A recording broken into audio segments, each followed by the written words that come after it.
Olá, amigos do Empreendig, aqui é Sente Arata, um lugar muito especial, aqui é o coração de tudo que a gente está acontecendo, uma grande revolução na área de produtos digitais, sendo muito bem-vindo pelo Hotmart na figura João Pedro Rezende. É isso aí, bem-vindo você, é um prazer receber você aqui.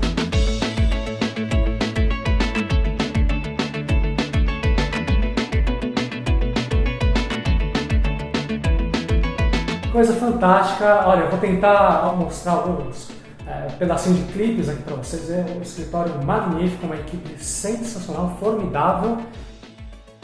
E aliás, JP, eu queria até começar esse bate-papo aqui para os nossos amigos empreendedores que estão assistindo. Eu acho que o Hotmart é o melhor exemplo que a gente tem aqui no Brasil de uma empresa que começou com uma ideia, dois caras, e foi crescendo, atraiu a atenção de investidores, tiveram grandes marcos históricos. Esses investidores ficaram muito felizes com... Eu gostaria de ter sido. Também aí ele vai colocar 1% aí no Hotmart e já poderia aposentar para a vida toda. E olha, um crescimento fantástico, mas foi um crescimento feito com muito esforço, com muita inteligência, com muita dedicação. Então, para as pessoas que estão assistindo e querem ter uma ideia de um exemplo real, concreto de caras, né, batalhadores, fizeram uma empresa crescer, você pode nos dar um panorama do que tem acontecido desde a primeira ideia até onde nós estamos hoje? Tá, não, legal. Bom, primeiro, obrigado por considerar a gente uma empresa desse patamar, mas a verdade é que realmente começou tudo muito simples comigo e logo eu comecei a fazer uma coisa bem sozinho mesmo, assim, em termos de implementação de software, mas logo que eu cheguei na minha primeira barreira, eu falei, não, vou precisar de um sócio. E foi quando eu chamei o Matheus Bicalho, que vocês vão ter a oportunidade de conhecer também, para me ajudar com esse projeto. O Matheus já tinha sido meu sócio numa outra empresa que a gente criou, uma empresa de desenvolvimento móvel, né, para aplicativos móveis, mas isso foi em 2004, então naquela época mal tinha um celular com tela colorida, então obviamente a gente errou o timing e não deu certo, né? Mas enfim, faz parte da carreira de todo empreendedor muitas falhas aí, né? Acho que é aí o que vai dar substância para o empreendedor poder eventualmente vencer algum dos seus objetivos, é justamente você ser capaz de levantar depois de sucessivas falhas, né? Mas começou dessa forma, só eu e o Matheus no início, né? E naquela época, como o cenário do mercado era completamente virgem, né? Assim, ainda era permitido que a gente chegasse com um nível de serviço, com um nível de software, com menos recursos, com menos, vamos dizer assim, menos automação de coisas, menos uma série de coisas. Hoje é bem complicado, assim, porque o mercado já evoluiu muito. Então, se você for tentar entrar no mercado que já está bastante evoluído, você realmente vai ter que chegar muito já com... assim, tudo que os maiores players já têm, enfim, ou então focar num nicho muito específico. Mas no nosso caso, a gente começou num mercado que praticamente não existia. Não tinha muita coisa. Não tinha muita coisa. E se você for ver desse ponto, até, se você parar para pensar em termos de vista de negócio, é até uma ideia um pouco estúpida, né? Porque por que eu vou criar um negócio para servir um mercado que praticamente ainda não existe, ou é tão minúsculo que, enfim... Você me desculpa, a gente já está até assumindo que você que está assistindo o vídeo conhece o Hotmart. Se você não conhece, tem a obrigação de conhecer. Hoje, indiscutivelmente, é a plataforma para produtores, né, de conteúdos digitais, cursos, audiobooks, livros, vídeos, aulas em vídeo, até mesmo software, outros tipos de programa. Tudo que é conteúdo digital é distribuído através do Hotmart. A gente tem trabalhado junto com vocês por vários anos, muito felizes. Então, conheça o Hotmart. Na época em que o JP e o Matheus começaram, não havia no mercado brasileiro nenhum tipo de oferta nesse sentido. Exatamente. E foi até bem lembrado, a Arata Academy foi assim, extremamente early adopter com a gente no projeto. Então, eles viram a gente crescer e acompanharam e ajudaram muito na evolução da empresa também, né? Então, mas quando a gente começou, você for ver, era uma ideia bem estúpida, porque normalmente você fala, você tem que atender um mercado grande. Sim. Né? E a gente atendeu um mercado que não existia. E um detalhe, por exemplo, se eu criasse uma empresa para atender um mercado, onde eu fosse trabalhar com uma margem, sei lá, em cima de 100% do que fosse vender naquele mercado, já seria uma ideia ruim, porque não existia o mercado. mas a gente tinha 2 ou 3% para criar uma empresa em cima disso. E quando o JP fala que não tinha mercado, isso significa que tinha pouquíssimas pessoas vendendo cursos digitais e também tinha pouquíssimas pessoas comprando cursos digitais. Então você e o seu sócio tiveram a visão, pode acontecer que no futuro aconteça, não é? Exato. E a gente foi bem assim, cara, nessa expectativa de crença de que aquilo ia acontecer, né? Que foi bem o que a gente fez na primeira empresa também. A gente acreditava que daria para atender um mercado móvel, mas não se concretizou, mas dessa vez se concretizou. Então a gente foi crescendo muito ao longo do tempo. É óbvio que o crescimento, ele é eles chamam de hockey sticks, né? E hockey stick, que é uma curva assim. Então o começo é devagar e depois vai crescendo mais. Aconteceu isso com a gente. E muito disso tem a ver com a nossa visão de startup, assim, de ter parceiros certos, de atrair pessoas certas, né? Desde equipe até investidores corretos, assim, não investidores meramente por causa de dinheiro ou financeiro, mas que realmente pudessem agregar. É isso que eu queria pedir, a sua generosidade de compartilhar aqui conosco. Alguns momentos decisivos, experiências importantes que ajudaram vocês a começar algo realmente do zero e fazer a coisa crescer. Até lembro, não faz tanto tempo atrás, a gente batendo um papo e você falou, olha, a gente está muito feliz, acabamos de ser escolhidos entre uma das empresas que vai receber um aporte de um grupo muito importante. E na época, JP, eu pensei assim comigo, puxa, mas esse pessoal tem um produto muito bom, tem uma solução muito boa, está num momento histórico muito importante com um potencial adiante. Por que eles não fazem tudo sozinhos? Por que você vai abrir mão? Aquela questão, você vai aumentar o tamanho do seu bolo e dar fatias adiante ou você vai continuar com o bolo inteiro? Exato. Então, todos esses momentos, se você puder nos contar alguns pedacinhos, eu acho que é bem interessante para quem está assistindo, eventualmente tem dilemas semelhantes, tanto no comecinho, quem está com uma ideia, quer ver se vai chamar mais pessoas para fazer o bolo crescer, e também pessoas que já estão com algo construído e vocês com muita maestria também fizeram o aumento da equipe e a gente vai conversar em breve com o Matheus, seu sócio, sobre times. Mas se você puder nos dar algumas pinceladas é bem valioso. Não, tranquilo, eu posso sim. Bom, assim, teve alguns pontos de virada assim, e pontos marcantes que você tem que levar em consideração. Acho que o primeiro ponto para quem está começando tem uma ideia e quer realmente estar considerando e futuramente trazer mais gente para ajudar na implementação da ideia, na execução, acho que o primeiro ponto antes de chamar qualquer pessoa, assim, de investidor, parceiros estratégicos, você tem que validar aquilo que você está, a sua hipótese, né? Eu sempre falo muito em hipótese. Quem conversa muito comigo sabe, eu sempre falo muito em hipótese. É a mesma coisa. Exatamente. Então, assim, você tem uma hipótese, não tem investidor que vai te ajudar a validar a hipótese, porque se você não validar, ele não vai nem querer ouvir o que você tem a dizer. Então você tem que validar a hipótese. E não precisa assim validar, vou criar um negócio milionário para depois chamar um investidor. Não. Validar uma hipótese pode acontecer numa escala bem menor. Se você conseguir, é óbvio, vai depender do seu negócio. Se você conseguir 10 clientes, 100 clientes ou 1000 clientes, vai depender um pouco do que você está trabalhando ali. E isso já pode ser suficiente para validar uma hipótese. Então acho que o primeiro estágio é você validar a sua hipótese. Será que o que eu estou fazendo, as pessoas querem isso que eu estou fazendo? Sim. E será que as pessoas querem o que eu estou fazendo da forma como eu estou fazendo? Que é uma outra pergunta também. Se você está fazendo algo parecido com o que as pessoas querem, ótimo, elas vão te ajudar a chegar no mais perto possível do que é o desejo assim, ideal, que eles idealizam mesmo. Se você estiver fazendo algo muito fora, elas já vão te falar também. Então, assim, é muito importante você validar antes de dar um próximo passo. A gente fez muito isso, né? Mas quando vocês começaram, vocês já tinham em mente, vamos validar a hipótese, dando tudo certo, procurar quais são os investidores que vão trazer um aporte e permitir o nosso crescimento? A gente tinha muito esse conceito de validação. Tá. Né? Então, antes da gente desenvolver a maior parte, a gente começou a validar tudo com uma lista mesmo de opt-in simples, falando o que a gente queria fazer. E se a pessoa tivesse interesse, ela poderia se inscrever ali. Então não tinha quase nada do software por trás, era uma validação mesmo. A partir dali a gente desenvolveu mais um pouco, criamos o que a gente chama na startup de MVP, né?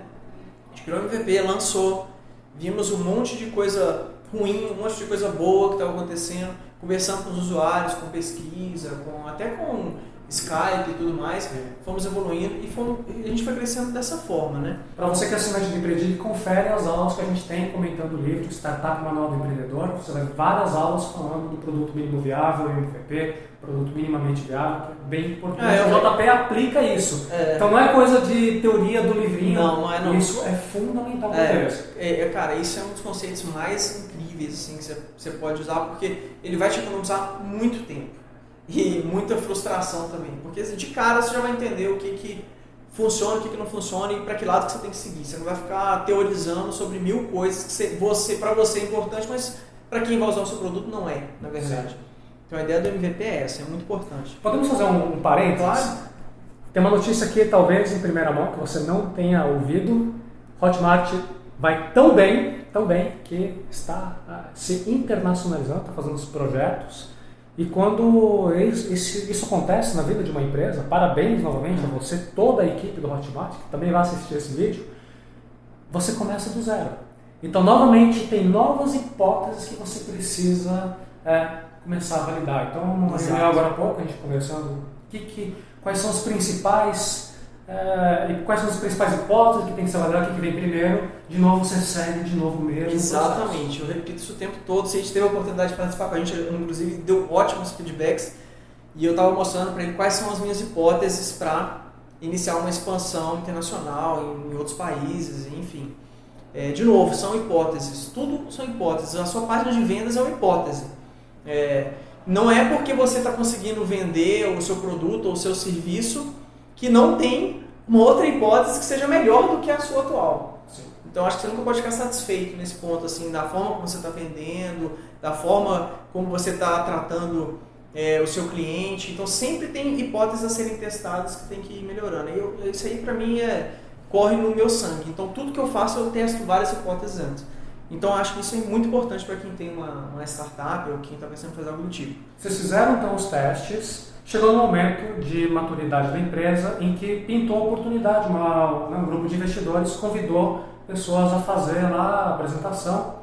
O que você acha que teve na sua apresentação que fez brilhar os olhos do investidor falando, esses caras aqui têm uma ideia que vale milhões?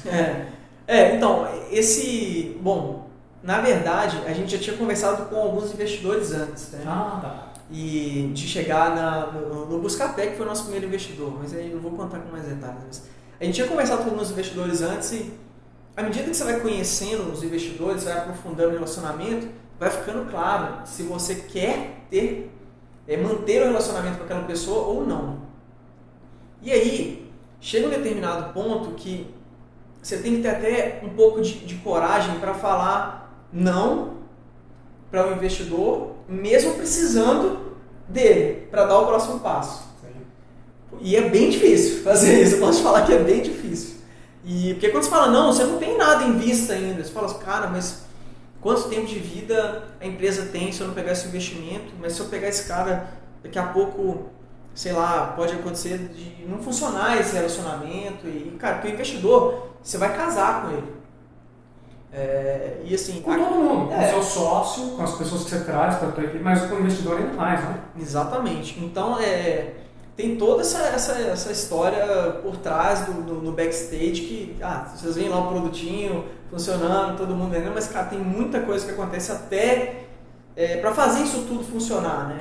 E essa parte de relacionamento com investidores é uma das principais. Então, a gente chegou a avançar bastante, assim, de ter um contrato na mesa para assinar de investimento e passar o contrato. Me dá 2 dicas de coisas legais que você fala, esse investidor é bacana, que te fazem chamar atenção, e 2 coisas que você pessoalmente prefere evitar o relacionamento com o investidor daquele determinado perfil. Eu acho que assim, a primeira coisa porque no primeiro momento você não conhece o investidor.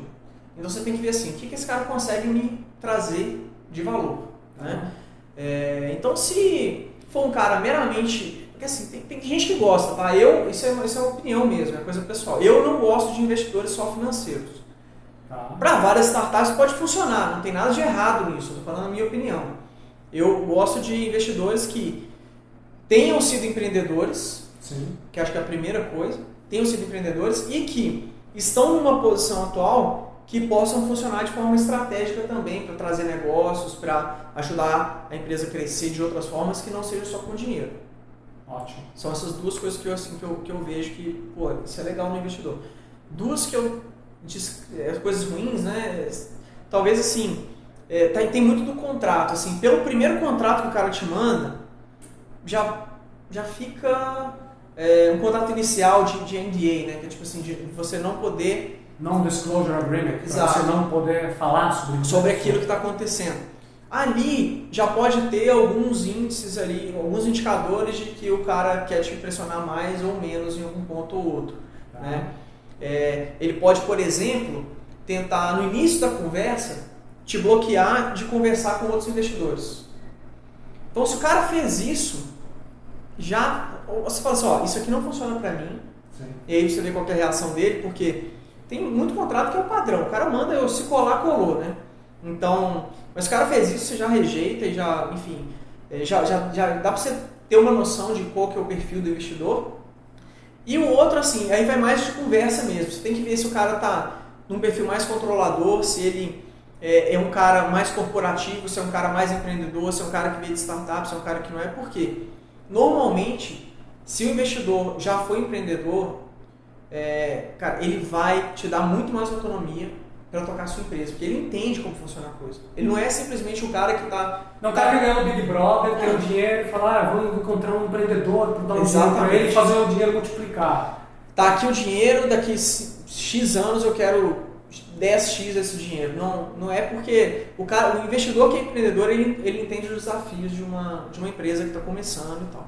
Fica com a gente até o final, eu vou pedir para o JP terminar esse bate-papo nosso, passando para você algumas das boas ideias, algumas das boas dicas, boas experiências que ele recebeu com esses mega empreendedores que aceitaram, né, tem toda uma mentoria no trabalho de crescimento com a marketing.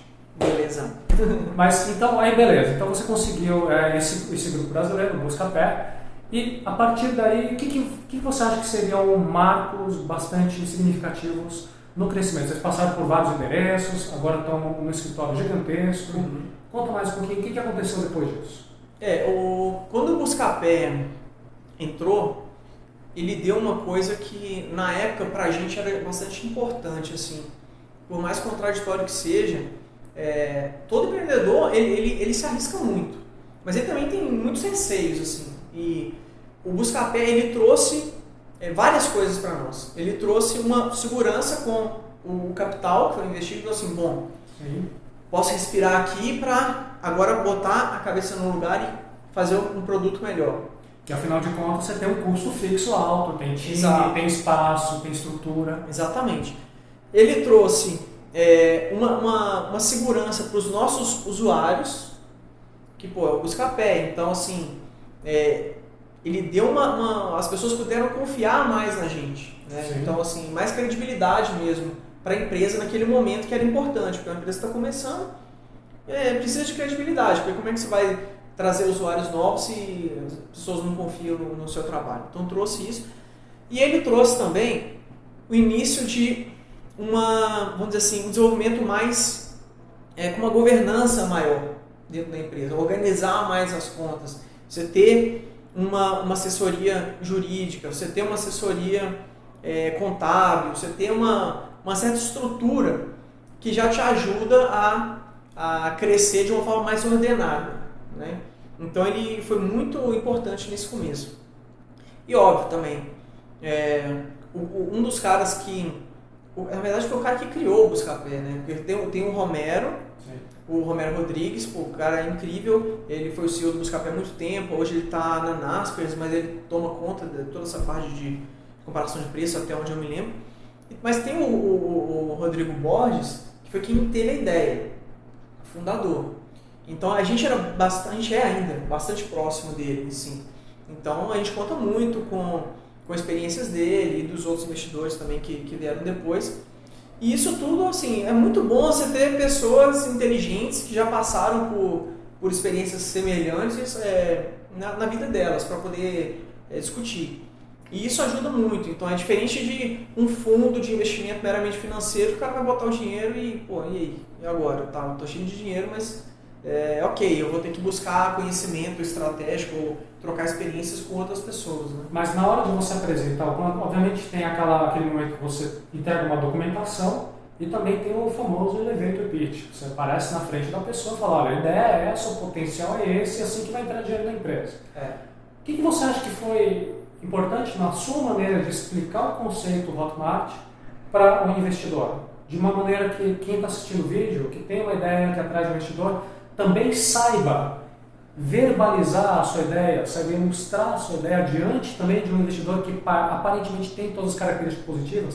O que ele pode pegar da experiência de um cara experiente que nem você que já passou por várias rodadas de investimento? Como é que ele pode explicar a ideia dele de forma que faça sentido para um investidor? Eu acho que o mais importante é você falar do resultado que você já teve. Assim, não importa se é R$1 ou se é R$1 milhão. Você tem que mostrar algum resultado. Você, a hipótese que eu estou testando é, de novo, a hipótese, né? Sim. Eu falo o tempo todo, mas... Deixa eu ilustrar um pouquinho. Imagina assim, pessoal, você fala, olha, na China tem 1 bilhão de pessoas. Se cada pessoa comprar uma canetinha verde e der 1 centavo, você vai ganhar 1 centavo. É uma hipótese. Quem falou que é a falácia do cafezinho da China, né? Se a gente vender um cafezinho para cada... Quem falou que as pessoas vão comprar? Exato. Então você tem que validar se de um grupo de, digamos, 100 pessoas da China, se as 100 pessoas vão comprar a tua caneta. Porque se metade das pessoas comprar e a outra metade não comprar, isso significa que aquela população não vai comprar todo mundo. Então a hipótese está errada. Exato. Exatamente, é isso aí. Então assim, você chega para ele e fala, a hipótese que eu estou testando aqui, se a gente tiver uma ferramenta, um produto desse, esse mercado pode se desenvolver muito. Se a gente facilitar que as pessoas comecem nesse mercado, esse mercado pode desenvolver muito. E o que a gente já conseguiu até agora foi isso aqui. Eu lembro que na época, cara, eu não sei exatamente, mas a empresa, assim, girava, sei lá, menos de R$20 mil, assim, no mês, que não é nada para uma empresa que está buscando investimento. O faturamento disso talvez seria R$2 mil, a empresa talvez seria R$2 mil de faturamento. Não sei, na época a gente começou a conversa com o Buscapé. É óbvio que aí depois o crescimento foi bem rápido, né? Mas o inicinho foi bem inicinho mesmo. Eu não cheguei lá com um projeto multimilionário para apresentar. Só que eu tinha algum resultado já para mostrar. Sim. Isso já separa assim, 99% dos projetos que chegam na mesa do investidor. Separa, eu acho, obviamente sem querer ofender ninguém, mas separa o empreendedor que põe a mão na massa daquele que ainda está numa fase de sonho, sonhador. Não tem nada errado em ser sonhador. Aliás, você precisa ser sonhador para um dia se tornar um empreendedor. Você teve a visão. Agora tem pessoas que sentem dificuldade de implementar aquela ideia. Isso. Então o que o investidor ele quer é ver o cara que põe a mão na massa. Ele pode até não ter implementado da melhor forma, não tem problema. Inclusive a história do SaveMe, que é uma outra empresa do Buscapé, foi parecida. Porque eram 2 publicitários, não sabiam nada de programação. E eles começaram a fazer as ofertas, né? Tudo no WordPress, sem nada de tecnologia por trás. Eles iam todo dia, buscavam todas as ofertas na internet, copiavam, colavam no site deles e iam lá fazendo isso. Sim. Então, assim, é aquela velha história, né? Não, mas eu não sei programar, então eu preciso de investimento para fazer. Cara, então você já não vai servir para o investidor, porque não é isso que ele quer ver. Quem quer fazer, dá um jeito, quem não quer, dá uma desculpa. Então, é meio por aí. Então, isso é uma das coisas, cara. Você levar algum resultado já pro cara. Então, assim, tô testando, já tive isso aqui. A partir disso, você já dá uma confiança. Aí, o que ele vai olhar? Ele vai olhar que tipo de coisa você já fez na sua vida, como pessoa. Você já ganhou um campeonato de natação? Legal, não tem nada a ver com o seu negócio. Mas legal, você mostrou que você é um cara que gosta de competir, não sei. Aí, vai querer te conhecer mais, vai querer conhecer quem é a equipe, que é... Provavelmente a coisa mais importante que ele olha depois dos seus resultados é quem está fazendo isso com você? Onde você conheceu essa pessoa? Qual é o seu relacionamento com ela? No meu caso do Matheus, a gente já tinha inclusive tido uma outra empresa, né, antigamente. Então, e a gente quebrou a empresa e continuou amigo, continuou querendo fazer mais coisas junto. Então, enfim, essas coisas todas contaram bastante na hora de apresentar o projeto. E uma coisa que o Romero falou lá no dia. Ele busca ver gente com brilho no olho. Agora, como que ele enxerga esse brilho no olho? Aí só você estando ao vivo com a pessoa que você vai conseguir perceber se ela realmente está motivada e pilhada o suficiente para passar por cima de, óbvio, né, com toda a integridade possível, passar por cima de todo obstáculo para fazer aquele sonho virar realidade ali, né? Então, Sim. isso conta muito também. Bom, teve essa parte do Buscapé. Uhum. A gente passou por todo esse processo e fomos aprovados e tudo. O investimento demorou mais um bom tempo. Por isso que eu falei que foi bem no começo isso, né? Porque durante vários meses foi uma negociação de contrato. Eu acho que isso aqui cabe, isso aqui não cabe, como que ia funcionar as regras do jogo. E depois mais um tempo ainda para a gente receber, de fato, o aporte financeiro. Mas aí, aquela questão da segurança, a gente já tinha, pelo menos mentalmente, e outra coisa que atrapalha ou ajuda muito o empreendedor é a cabeça dele, a mentalidade dele, né? E pelo menos a nossa mentalidade já estava mais preparada, assim, não. Agora aqui é uma questão de detalhe, eu posso seguir, eu sei que eu tenho um fôlego, já contando com isso, e óbvio, sempre há um risco, mas empreender sempre tem risco mesmo. Então, Vamos fazer uma pausa, a gente vai continuar esse bate-papo na nossa segunda parte da entrevista, exclusiva para você que é assinante do Empreender. Eu quero te fazer duas perguntas. Primeira, aquela sobre a questão do que você aprendeu com várias pessoas, vários investidores, vários mentores, pessoas que você encontrou comigo, a comunidade, bastante forte de empreendedores aqui. E a outra é a respeito da sua mentalidade. Porque nada disso, essa sala bacana que tem aqui, toda a estrutura gigantesca que a gente tem aqui no Hotmart, todo o suporte que é dado, todas as pessoas que estão hoje participando dessa comunidade, eu até achei muito bacana, né? A escolha aqui, nada disso teria acontecido se, em primeiro lugar, você não tivesse a mentalidade certa. E o empreendedor, ele tem que ter o sangue no olho e tal, não pode ser apenas o sonhador, tem que ser um cara decidido a fazer, e tudo isso está na cabeça das pessoas. O JP, você já deve ter, se você conhece o curso A Classe Alta de Educação Financeira, a gente já fez há muitos anos atrás um bate-papo. É um cara que lê muito, vou até pedir algumas dicas de uns livros recentes que você tem lido, mas você fica para a nossa segunda parte. Então aqui para o público geral, nosso agradecimento. Obrigado, gente. Prazer.